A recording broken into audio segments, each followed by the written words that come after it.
Hello there, my name is Stephen Dickinson and I am the main surveyor for londonflatroofing.co.uk. I'm just about to show you a roof about 350 square metres, and we are going to use a cut to falls insulation. That means the insulation is a wedge shape, and by the time we're finished we're going to make the water on this roof run from the front of the block to the back of the block. Now, as I walk along this roof here, note the amount of insulation on the roof. We've brought most of it up from the street.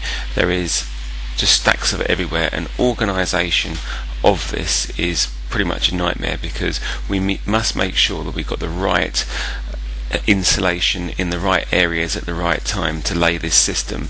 You'll see in a second that we've laid some of this out, just trying to work out what's going on. Just here on the left hand side you can see the glues and the EPDM rolls ready to go down.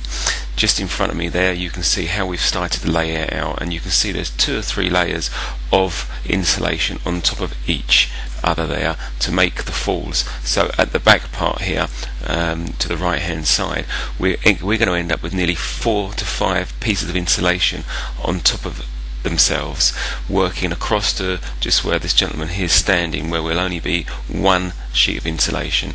We'll be nearly 300 millimeters height over at this point of the insulation, dropping down to around about 100 millimeters down the other side. And I just look over this wall now just to show you that there is still some insulation to be brought up, and it's not all on the roof just yet.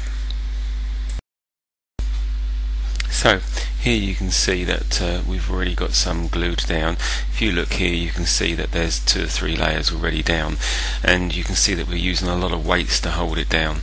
The rest of it is ready to go over there. The EPDM comes in a big roll, so we're getting the rolls out now, ready to cover up. We've got to keep covering it as we move along just to keep within inside the weather window that we've got, otherwise we could be desperately caught out. And again, we're using the weights to hold down the insulation while the glue's going off.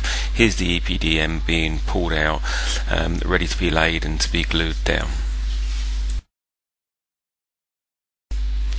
Here I've taken a photograph of the work that we've just been carrying out. We've insulated this area, we have laid the EPDM on the left hand side here, and then we've moved all the stored material from the right hand side across, giving us more room to work. This photograph now shows you really where we've finished in this area. We are working in a way that we can watertight the roof as we go along, so that we don't get moisture trapped in the insulation. We want to get it covered pretty soon after we've laid it. The weather's not been too good for us on this job. This is a photograph of the finished job. It rained just before I took this photograph, that's why it's shiny. Thank you.